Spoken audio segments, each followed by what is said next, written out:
Hello viewers, Tollywood story এক্সপ্লেনারে তোমাদের সবাইকে স্বাগত জানিয়ে পরশুরামের আজকের পর্বের রিভিউ আমি শুরু করছি। শুরুতেই দেখা যাচ্ছে যে ভানু আর বাবিন ওই পরশুরামের বাচ্চাদের মানে লাট্টু পিকুর স্কুলের বাইরে আর কি গাড়ি নিয়ে দাঁড়িয়ে আছে, আর তারা তাদের গুন্ডাদের ফোন করছে যে টার্গেট সামনে দিয়ে আসছে, তুলে নিতে হবে।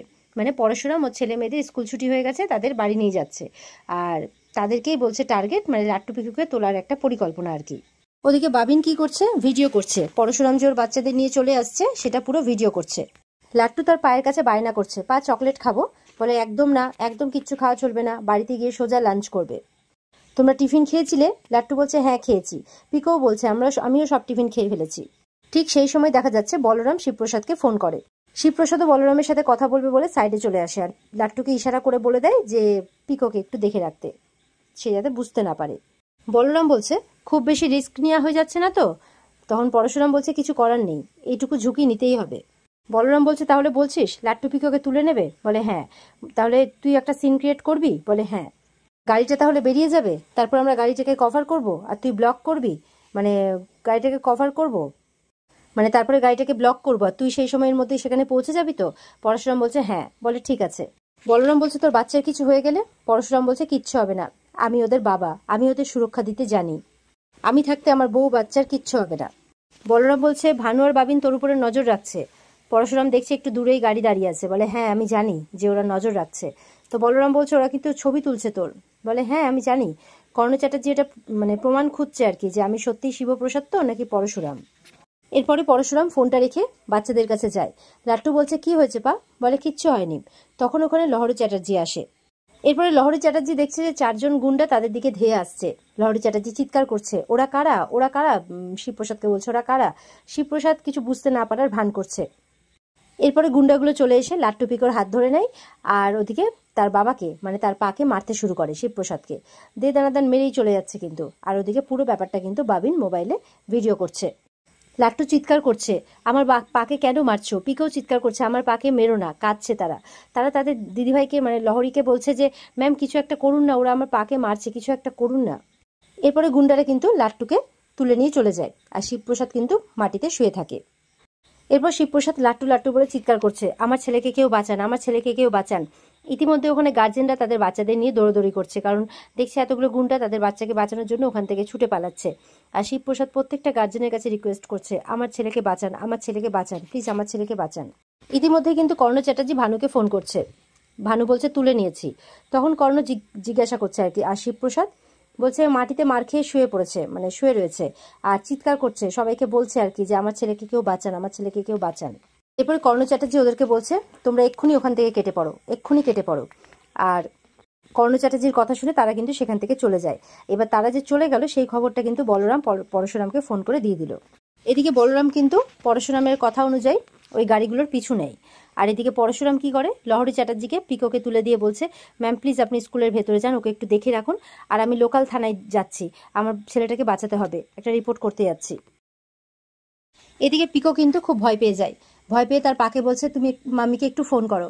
তখন বলছে কিচ্ছু হবে না বাবা, কিচ্ছু হবে না, সব ঠিক হয়ে যাবে।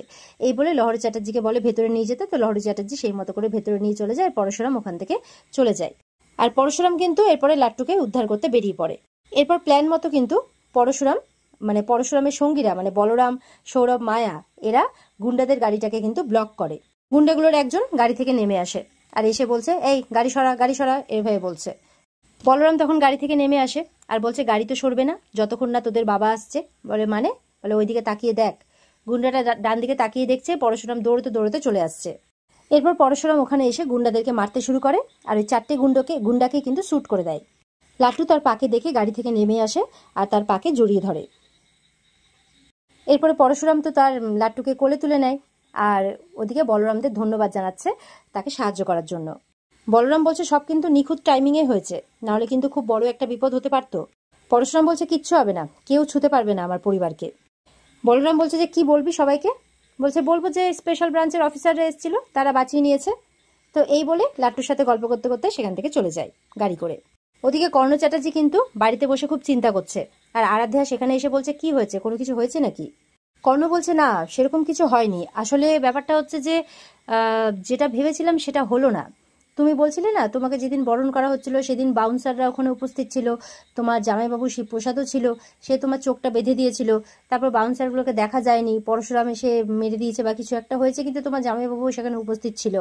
এছাড়াও আবার ওই দিন বাজারে ড্রাগ পাচারকারী গ্রুপকেও কেউ একজন ধরেছিল, মানে পরশুরামই ধরেছিল, তবে সেখানেও শিবপ্রসাদ উপস্থিত ছিল। তো আরাধ্যা বলছে হ্যাঁ ছিল। এছাড়া রথের মেলাতেও একটা ফাইটিং হয়েছিল, সেখানেও পরশুরাম সবাইকে মেরে দেয়, আর সেখানেও শিবপ্রসাদ উপস্থিত ছিল। তো এই সব কিছু দেখে আমার মনে একটু সন্দেহ হয়েছিল। আমি শিবপ্রসাদকে টার্গেট করেছিলাম যে খোলা থেকে যদি আসল মানুষটাকে বের করতে পারি, কিন্তু দেখলাম না, ও নিহাতি একজন ছাপোষা মানুষ। ও ওর বাচ্চাদেরকে বাঁচাতেই পারলো না। বলছে না, ও তো সাধারণ মানুষের মতো হাউমাউ করে কাঁদছে ওর বাচ্চাকে বাঁচানোর জন্য, টিচারদের সাহায্য নিচ্ছে, ও পরশুরাম হতে পারে না। তখন সেখানে কবির আসে। কবির এসে বলছে তুমি চিন্তা করো না ড্যাড, ডোডোর মুখ থেকে আমি ঠিক বলিয়েই ছাড়বো যে পরশুরামটা কে। কর্ণ চ্যাটার্জি বলছে না কবির, এইসব ঝামেলাতে তুমি জড়িও না, পরশুরাম অনেক উঁচু মাপের খেলোয়াড়, তুমি পারবে না, সামনেই কোর্টের ডেট আছে। কর্ণ চ্যাটার্জি বলছে তবে একটা দান আমার এখনো বাকি আছে। কবির বলছে কি সেটা? বলছে 10 কোটি টাকার পলিসি। তো বলছে যে ও যদি সত্যি সত্যি বিমা এজেন্ট হয় তাহলে আমার কাছে এই পলিসিটা করাবে, আর যদি না হয় তাহলে এরকমটা বলতে বলতে তার কাছে একটা ফোন আসে যে লাট্টুকে কিডন্যাপ করা যায়নি, পরশুরাম এসে বাঁচিয়ে নিয়েছে। আর এটা শুনে তো কর্ণ চ্যাটার্জি অবাক হয়ে যায়, আর সেটা আরাধ্যা আর কবিরকে বলছে আমি এই খেলাটা কিছুতেই ধরতে পারছি না, কিছুতেই মানুষটাকে আমি ধরতে পারছি না, এমন করে বলছে কর্ণ চ্যাটার্জি। কিন্তু কর্ণ চ্যাটার্জি কিন্তু বারবার করে বলছে এখনো আমার হাতে একটা দান বাকি আছে, ওই 10 কোটি টাকার পলিসি। আরাধ্যা তখন কিছু বুঝতে না পেরে বলছে আপনি কি চাইছেন? কর্ণ চ্যাটার্জি বলছে আমি চাইছি পরশুরামকে খুঁজে বের করতে, বুঝতে পারছো না, যতক্ষণ পরশুরাম আছে ততক্ষণ কবির নিরাপদ নয়, আমি যে কোনো মূল্যে পরশুরামকে চাই। ওদিকে তটিনী তো বাড়িতে খুব কান্নাকাটি করছে, লাট্টুকে জড়িয়ে ধরে প্রচন্ড কাঁদছে, আর শিবপ্রসাদকে বলছে ওখানে কতগুলো গুন্ডা তোমার ছেলেকে ধরে নিয়ে যাচ্ছিল, আর তুমি মানে চিৎকার করছিলে সবার কাছে, মানে চিৎকার করে করে বলছিলে সবাইকে বাঁচাতে। লহরী চ্যাটার্জি বাড়িতে গেছে, বলছে যে ছেড়ে দে, বাচ্চাটাকে তো বাঁচানো গেছে। তো তটিনী বলছে হ্যাঁ, তার জন্য আমি স্পেশাল ব্রাঞ্চের অফিসারদের ধন্যবাদ জানাচ্ছি, আর জানাচ্ছি ওই মানুষটাকে, যে মানুষটা আমার বাচ্চাদের সবসময় সুরক্ষা দিচ্ছে, সবসময় তাদের পাশে ছায়ার মতো আছে, পরশুরামের কথা বলছে। এরপর শিবপ্রসাদ বলছে যে আমি একটু পাপড়ি চাট নিয়ে এসেছিলাম তোমার জন্য আর বাচ্চাগুলোর জন্য। লহরীকেও বলছে আপনি একটু খেয়ে যান। তো লহরী বলছে না, আমাকে এক্ষুনি বেরোতে হবে, এই বলে বেরিয়ে যায়। আর তটিনী আরও রেগে যায় যে তুমি এই সিচুয়েশনে পাপড়ি চাট নিয়ে এসেছো। লহরীও কিন্তু যাওয়ার সময় পরশুরামকে বলে যায় যে আপনি একজন পিতা, আপনার বাচ্চাদের বউকে সুরক্ষা দেওয়াটা আপনার কর্তব্য, এইভাবে আপনি সবার কাছে সাহায্য চাইবেন না, আপনি নিজে রুখে দাঁড়াবেন, তাই বলে চলে যায়। এরপরে তটিনী রাগ করেছে দেখে পরশুরাম বলছে যে দেখো আমি অতি সাধারণ মানুষ, আর এরকমই থাকতে চাই, আমি লাট্টুর বাবা, পিকোর বাবা, আর আমি অতি সাধারণ, আমি এইভাবে আমার জীবনটা কাটিয়ে দিতে চাই, নাইবা হতে পারলাম নায়ক, আর নাইবা হতে পারলাম হিরো। পরশুরামের কথা শুনে তটিনীর একটু খারাপ লাগে, তখন পরশুরামকে জড়িয়ে ধরে আর কাঁদতে থাকে। পরশুরাম মনে মনে বলছে যে প্রথম দানে তুমি কিন্তু মাত, কর্ণ চ্যাটার্জিকে বলছে, আর বলছে এবার হচ্ছে তোমার 10 কোটি টাকার পলিসি। এদিকে তটিনীর বাড়িতে সেই 10 কোটি টাকার পলিসি নিয়ে আলোচনা হচ্ছে। তো জিৎ মুখার্জিরা বলছে এই পলিসিটা আমাদের বাড়ির জামাইকে দিয়েই করানো হচ্ছে, কর্ণ চ্যাটার্জি করাচ্ছে। তো তটিনীর মাদের মনে প্রশ্ন আসছে কেন শিবপ্রসাদকে দিয়ে করানো হচ্ছে কেন? বলে এটাই কর্ণ চ্যাটার্জির একটা চাল। তো কর্ণ চ্যাটার্জি শুধু নিজের পলিসি করাচ্ছে না, সে তার করাচ্ছে, তার ছেলের করাচ্ছে, তার ছেলের বউয়ের করাচ্ছে। তো ভূমিকা বলছে যে কেন হঠাৎ করে শিবপ্রসাদকে দিয়ে কেন, মানে আরও এজেন্ট থাকতে হঠাৎ করে ওকে দিয়ে কেন? এদিকে শিবপ্রসাদের সাথে ওনার সম্পর্ক তো আদায় কাজ করার, তো এরকমটা করার এত দয়ালু হওয়ার কারণটা কি? সত্যজিৎ মুখার্জি বলছে এই ব্যাপারটা কিন্তু আমাদের কাছে ক্লিয়ার নয়। তখন নন্দিনী আসে, এসে বলছে ক্লিয়ার কি করে হবে, এই পুরোটাই তো একটা চাল। তো বাড়ির লোক সব জিজ্ঞাসা করছে কিসের চাল, তটিনীর মা, ভূমিকা এলে সবাই। তো বলছে যে কেন তটিনীদের বাড়ি থেকে তোমাদের কাছে ফোন আসেনি? তটিনীর বাবাকে জিজ্ঞাসা করছে, বলে কই না তো। বলে কেন? বলে এত কিছু হয়ে গেল, এত নোংরা মানুষ একটা কর্ণ চ্যাটার্জি, এভাবে বলছে। তখন নন্দিনীর উপরে চিৎকার করছে জিৎ মুখার্জি, বলছে এখানে কর্ণ চ্যাটার্জির ক্যারেক্টার সার্টিফিকেট নেওয়ার জন্য তোমাকে ডাকা হয়নি, এখানে আমরা একটা পলিসি নিয়ে আলোচনা করছি। তখন নন্দিনী বলছে হ্যাঁ আমি জানি যে তোমরা পলিসি নিয়ে আলোচনা করছো। নন্দিনী বলছে যে ওই 10 কোটি টাকার পলিসি করানোর মাধ্যমে উনি জানতে চাইছেন যে ওই শিবপ্রসাদ গাঙ্গুলি ওই বিমা কোম্পানির এজেন্ট কিনা।